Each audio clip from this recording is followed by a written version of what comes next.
So hello everybody and welcome to this November Cyber Talk webinar. We're thrilled to have you here with us. My name is Liz Syka and I'll be your host. Today I'm joined by our very own David Frier, one of Sedara's VCSOs. He comes from an impressive background in IT and cyber and is uniquely positioned from his InfoSec background to share this talk with us.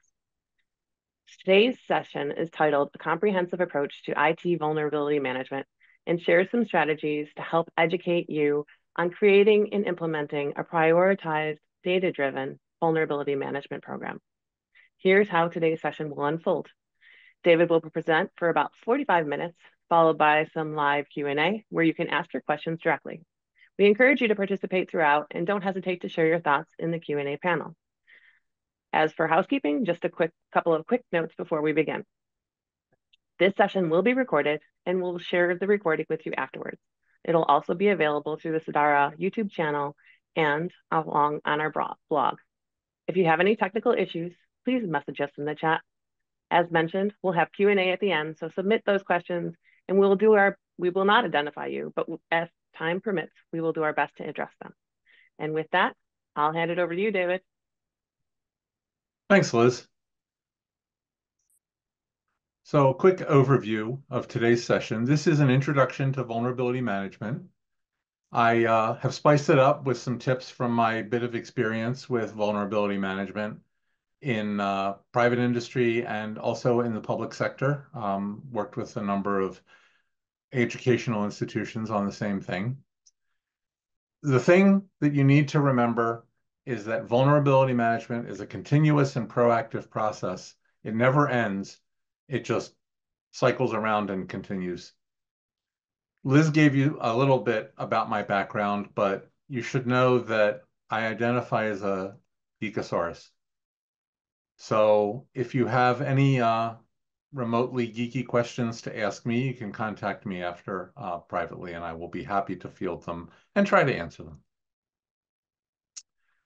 So there are 7 steps in a vulnerability management program.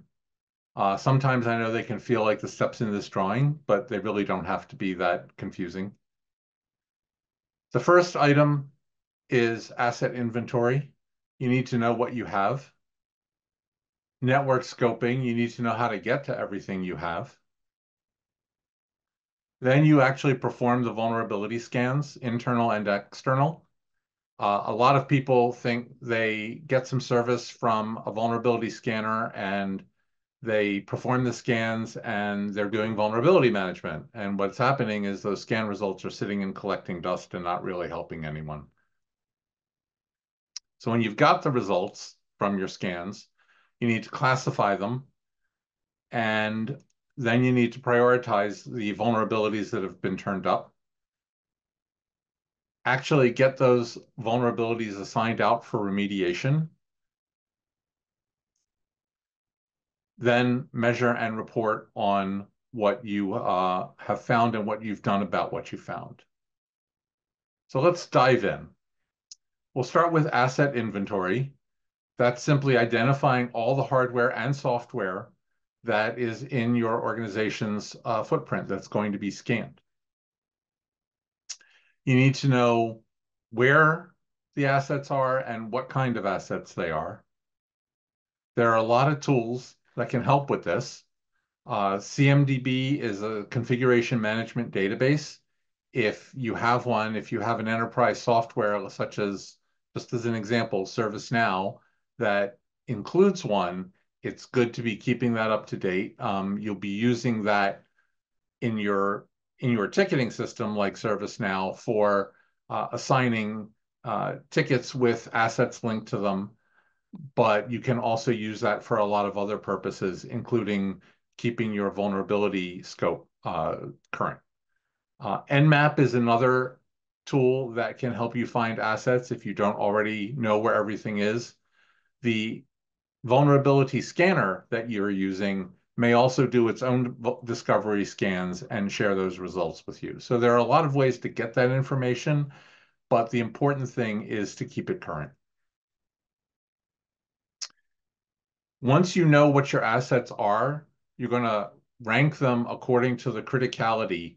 And by the criticality here, I mean the impact on your business if that asset were unavailable or damaged. The other thing is don't let it be a one-time activity to accumulate that asset inventory. Make sure that you're updating it regularly because assets come and go. Things will drop offline. Old hardware will cycle out. Software versions will be upgraded. You need to keep that current. And make sure that everything you're going to scan is showing up in the asset inventory that you're performing. So now you know what all your assets are and where they are. Now it's time to look at the scope for your network. You need to know the internal and external boundaries. If your network is segmented, you need to make sure that you have ACLs, access control lists, controlling access between the segments. You need to know which are the critical systems to be scanned, the highest impact to the business if there were any compromise of them. Include in your network scoping all the servers and endpoints, but also all the network devices. Many vulnerability scanners will scan network devices and look for vulnerabilities in their firmware, as well as the operating systems of your servers and endpoints and your applications. If your network is segmented, and I believe it should be, but that's another talk, it should be segmented however it makes sense for your organization. If you know how the network is broken up according to either physical locations or the staff or team that has the scope to take care of that part of the network or different business functions, that's just fine. But just make sure you understand how that has been done. And then the other thing is you want to avoid unnecessary scanning. So a lot of people start scanning and they begin with scanning every computer that the company owns, including every endpoint device. But most of those endpoint devices are laptops or desktop computers that are all configured the same way. And you're using a scanning tool that maybe even charges by the item that it scans. So this is wasteful. It's difficult to make sure all of the endpoint computers are reachable, so it looks like you're having incomplete scans, and you're scanning essentially the same machine over and over. I favor an approach of assigning 2 or 3 machines that can stay in the IT department and be kind of what I call lab rats. They're the machines that you scan. You take all the other endpoint devices out of scope.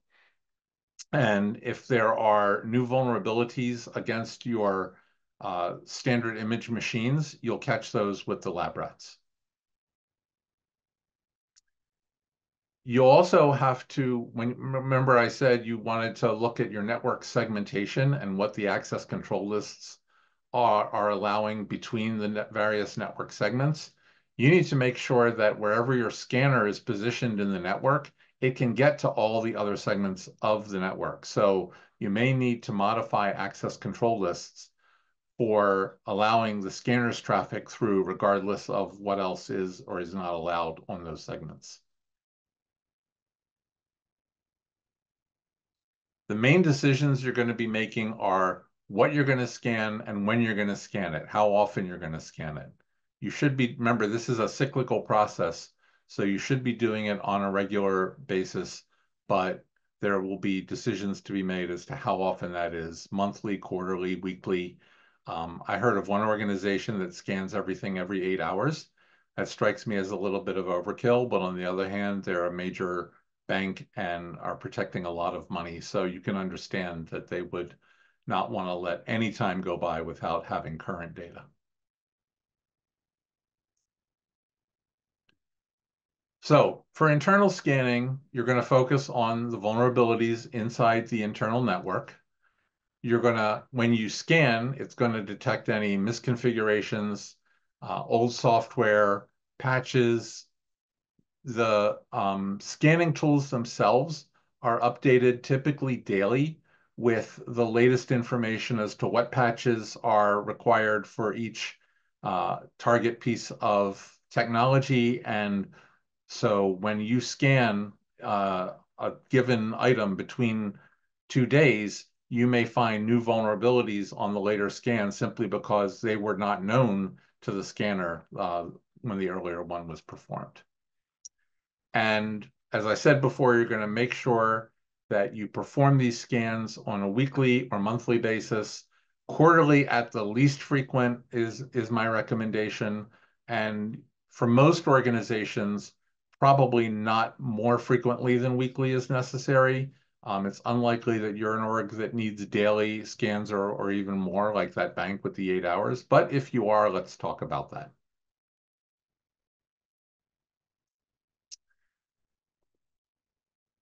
External scanning is scanning from outside your network, looking at your internet-facing footprint. You're going to make sure you scan all the external-facing assets. Remember, these are part of your asset inventory. You also want to make sure you scan all the IP space and all the ports in that IP space that you own, because you may have some connections that aren't officially supposed to be available from the internet, but somebody has stood up an extra application and gotten a firewall rule slipped through your change management process somehow. So you want to be aware of that. Obviously, you want to get on any vulnerabilities that exposes, but you also may need to have a conversation with some folks about, what's the proper use of external connections and what are the company policies about creating those with or without change management approval. The other thing that all that external scanning will do, and making sure that you cover all the ports and all the IP addresses that your company exposes to the internet, is to make sure that your firewall rule set is actually configured correctly. We don't endorse any particular scanning tool, but here are some examples of tools: Nessus, Tenable. Tenable is the company. Nessus is an open source scanner that Tenable bought up, has maintained some of it as an open source facility, but they also have a much expanded offering, which is, of course, paid. Qualys is a scanning company that primarily performs external scans, but you can also install Qualys agents at strategic points inside your network to have Qualys perform internal scans for you. OpenVAS is an open source free project that is available and will perform both external and internal scanning. The external scanning, you would probably have one of your IT folks perform it from home. The internal scanning, you stand up a scanner inside your environment. Whatever tool you choose, I'm not really a super fan of any one of these. I'm not a super hater of any of these. But the main thing is, I need to be able to get, when I'm using a scanning tool, I need to be able to get a fully detailed CSV file with the scan results out, because my method of analyzing scan results involves processing CSV files, enriching them, and then using them inside Excel to slice and dice the data available to me in many different ways.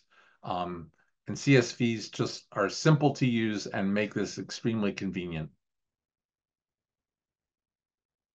Whatever tool you use, the more you can automate it, put it on a scheduled cycle, and have it automatically retry if there are issues with scans that may be ephemeral, then that's absolutely a help. And you're going to set the schedule for the regular scans, and then you're going to also use that scheduled scan that's repeating on a regular basis to detect the changes in your environment that you may need to look at, such as new external connections and things like that. Now, to classify the results that you get from these scans. Obviously, the first thing you're going to do is categorize them by the stated risk level that the scanning tool assigns to it. That will most likely use the Common Vulnerability Scoring System, the CVSS.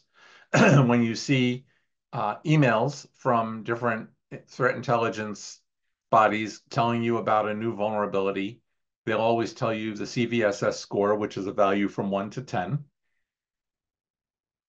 But CVSS isn't really enough. That single dimensional 1 to 10 value doesn't really tell you everything you need to know about a vulnerability. I have some ways I like to enrich this data. I use the EPSS, the exploit probability scoring system, and the KEV, the known exploited vulnerability, to enrich the data. That brings into the picture the exploitability of a vulnerability. You may have a vulnerability that's very severe, but it's also ridiculously difficult to exploit. So we need to take that into account when we're prioritizing our limited resource of the work we can assign people to remediate these things. We also need to look at the impact and the asset criticality, and that is how it would affect the business if this item were damaged. So the item showing the vulnerability may be an extremely important item. It may be your main customer database, or it may be the little virtual machine server that Bill and accounting set up to run the football pool. We might care less about the football pool unless, our team is really going to do well this week. And it's also a good idea to maintain a database of your scanning results over time. A lot of the vulnerability tools are pretty poor at maintaining that historical view of how an asset has presented and what vulnerabilities it has shown and what's been fixed. You may set something up on your own to keep track of all that. So let's talk a little more about enriching scan results.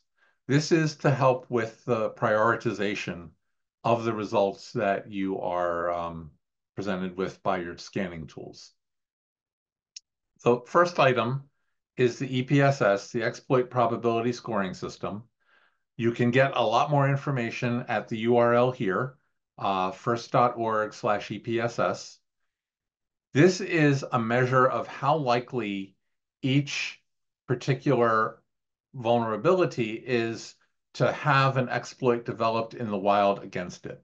This value will change over time. So whenever you're evaluating a set of scan results, it's worthwhile to get the EPSS score for all of the results fresh every time that you do it. To help you with that, first.org gives you a free and easy to use API that allows you to simply query with the CVE number, the number assigned in the Common Vulnerability Data, National Vulnerability Database, sorry, the NVD. You provide the CVE number and it will give you back the EPSS scores in two forms. It'll give you the raw probability, a number between 0 and 1, that an exploit will be developed. And it will give you that probability again, but as a percentile, so that you know where that probability ranks among all the other scored vulnerabilities. Again, that API is fully documented at the URL I'm providing here. It's free and it's really easy to use. If you can write a curl statement or a wget statement, you can use this. The URL form is very simple and you get the score right back in a little JSON.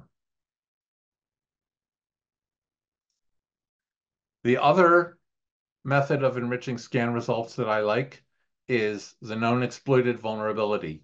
This is provided by the federal government, the CISA, and it is a catalog of all the vulnerabilities that CISA knows to have been used in some attack. So it answers two questions. One is, has this been used in an attack that was reported? And the other is, was that attack ransomware? It's a pretty small list. I think it's still under 1,000 items. And so what I do with this data is I simply download the entire table and load it into an array in the script that I'm using to enrich my vulnerability set. And then whenever I have a CVE, I look it up and see if it's in the table, and if it's in the table, what the KEV value is.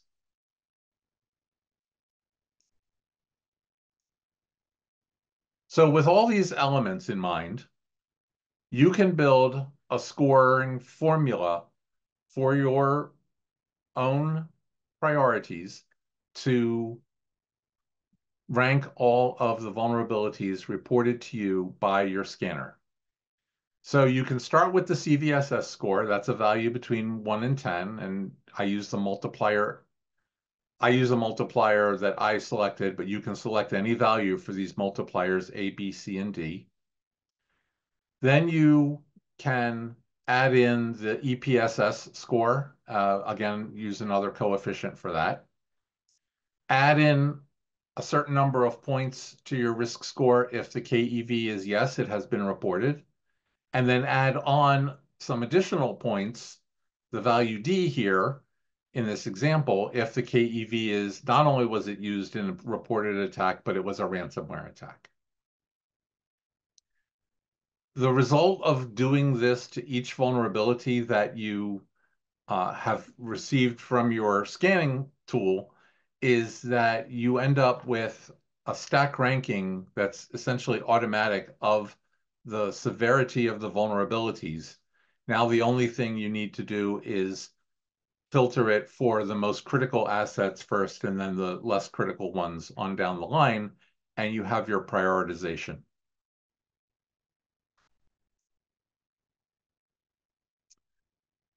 So vulnerabilities that the scanners will identify for you come in all types, bugs, misconfigurations, patches required.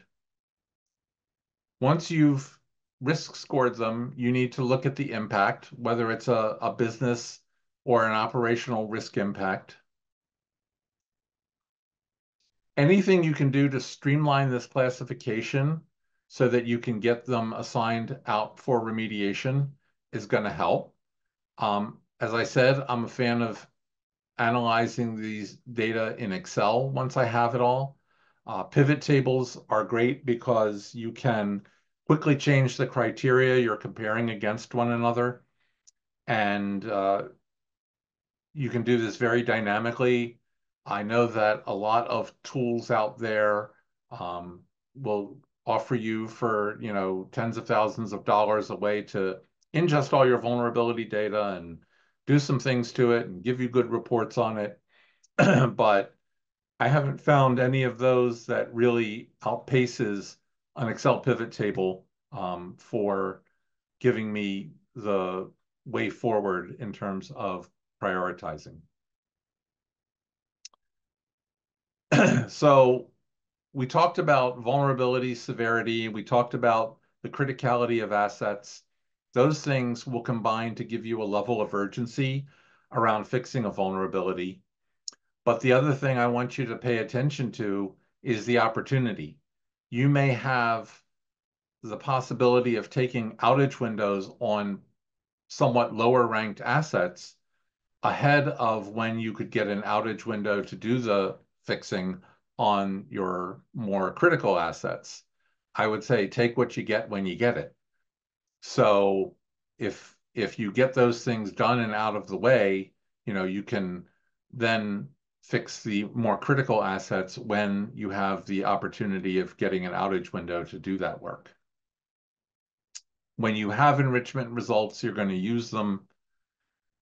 You should all build your own risk score formula. The one I gave in the slide earlier is simply an example, but you will know better what is more important for your enterprise and be able to build a formula with coefficients that fit it more precisely. And you don't have to structure it the same way I structured it either, but that's that's one example. You may find it useful. You may start with that and then make modifications to it down the road. The important part is to look at the severity and the criticality of assets, and then use the risk scores and the importance of each of those assets to decide what goes first. The other thing to pay attention to, and you should have a source of threat intelligence where you at least get an email or two each week describing current threats that are out there and what is being exploited actively. And that will inform, some of the prioritization of vulnerabilities, because if something is a new campaign that's being run actively and you have the vulnerability that it's exploiting, obviously you're going to want to move that to the front of the line. Another factor is your business's compliance requirements. You may have PCI requirements. You may have HIPAA requirements. All of these compliance requirements are really business requirements. So expand in your mind the definition of compliance to include things that need to be running right or my business will suffer. And go with those as a prioritization factor for your vulnerability set. And then the opportunity factor. So you are running production work, you have schedules that things are running on, and you need to fit your remediation work in between those scheduled times when the assets have to be available for the business function that they perform. And finally, to whatever extent you can automate the prioritization, whether you come up with another ranking score similar to my risk ranking score, where you assign the priorities and then it's a set formula and you can rank them according to that. That's great. It will take manual work off of you, and you will have a more successful program as a result. Now you got to get the work done.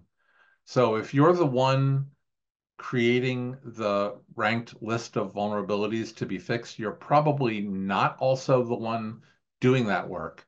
So that means delegating the tasks out to the teams that are going to do that. A helpful tip here is when you set up the scan jobs in your scanning tool, if you can align the scan jobs to the team responsibilities, then each unit of vulnerability results that you get can naturally be assigned to the corresponding team. And that just makes this task a lot easier. And if your enterprise has a ticketing system, obviously that's the route you want to take for assigning this work. The ticketing system is probably also hosting a configuration management database, as we talked about at the beginning in asset inventory. And the tickets that you create will correspond directly to the assets that the team you're assigning it to are responsible to fix. What's important, and I can't emphasize this enough, is that every vulnerability that you're assigning out to be fixed, that there is accountability for it. Somebody has to be responsible to do that fix, and you need to be able to follow up with them and determine when the fix was done, and then you'll be able to confirm that with your scanning tool because it won't find it there again. To whatever extent you have the tool of SLAs available to you, maybe your organization uses a managed service provider for much of your IT support, there should be SLAs in the agreement with those providers for when vulnerabilities of different levels of criticality are going to be fixed. Another thing that's important, and that that security teams often neglect, unfortunately, is to talk to the stakeholders, talk to the business people who own the processes that those assets are enabling, and make sure that they understand the criticality of the vulnerabilities you're assigning out for fix, and why it's going to be important for them to approve any outage windows that are needed for performing those fixes. And then this may be more on the teams that are performing the work than on your team who are assigning the work, but the automation of workflows for patching and updating all IT assets is going to help, and it's going to help a lot.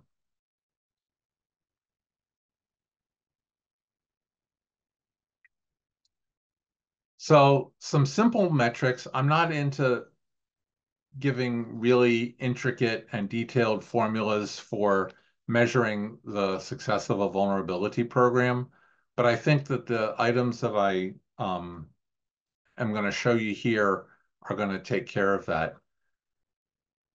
And I'm just going to go ahead and put this up.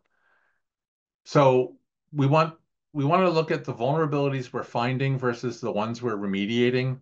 If we're finding vulnerabilities at a much greater rate than we're remediating them, then we do have a problem. Yes, sometimes there are spikes in the vulnerability findings, the product of the research being done to discover new vulnerabilities in existing products. But that shouldn't be any long-term trend. If this is a trend that persists over several cycles, you need to look at the remediation effort and is it adequate? Similarly, the mean time to remediate, the average time it takes from when we assign or when we discover a vulnerability to when it's actually remediated. If we have SLAs, we want to look at the percentage of the high-risk vulnerabilities that were closed within SLA. High risk is for you to define. If you've done a risk scoring and you have a ranking of the risk of all the different vulnerabilities that you're finding and assigning for remediation, you would decide, draw an arbitrary line across that list, and everything above that line is what you're going to consider high risk. That's up to you and your organization's risk tolerance and appetite to decide where that line belongs. And then the other thing that I would do if I'm assigning a risk score to all of the vulnerabilities I'm finding is I would aggregate those, basically total those risk scores up and look at the percentage reduction in risk score that I'm achieving by targeting my highest risk vulnerabilities first. I should see that aggregate number going down, maybe gradually, but it should be going down over time. If it's increasing, again, we have a problem. There's a lot of different reporting. The tools offer a lot of canned reports. You can also create reports from those Excel sheets that I'm recommending that you use, as well as if you build a database to track these over time, you will be able to create reports from there. You're going to want one type of report for IT, more detail-oriented, another type for executives, definitely more high level and showing the trends. For trends, you want to look at the reduction in the higher level vulnerabilities, the reduction in that aggregate risk over time, with understanding and making sure your audiences understand that new vulnerabilities are popping up almost daily, and you will see up and down motion in the aggregate risk as a result of new vulnerabilities showing up that may have quite high risk scores.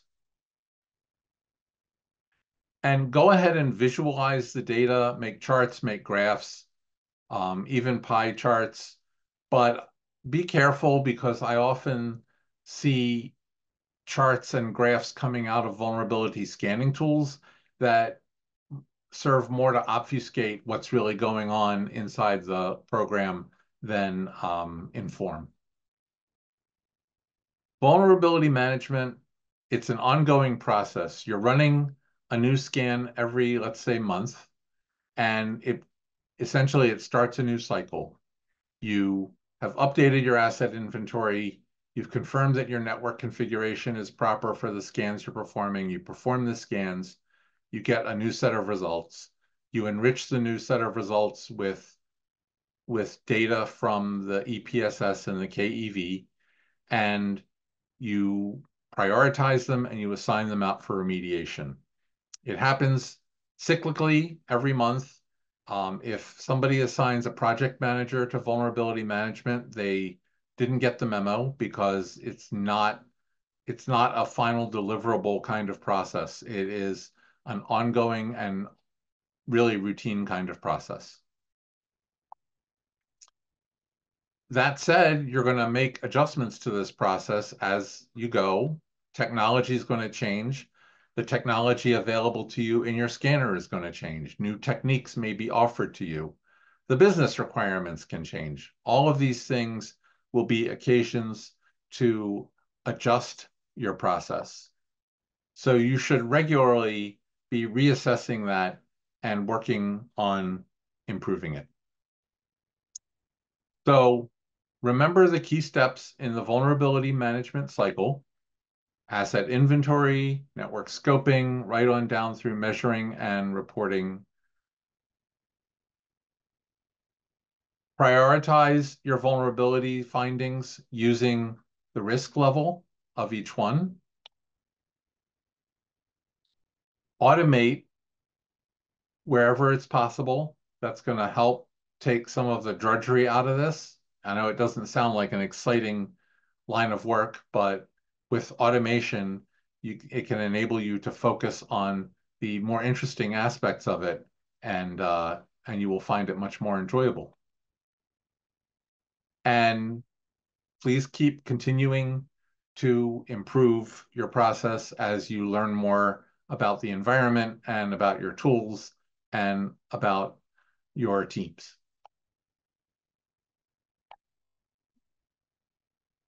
And with that, oh, Liz is back. I'm back. We will have Well, some questions. wow, David, that was an impressive amount of information. Let's process any question and answers we have. Feel free to put it in the Q&A. It does look like we have one question right now. Can you briefly explain the difference between vulnerability scanning and web application scanning? Yes. A vulnerability scan, and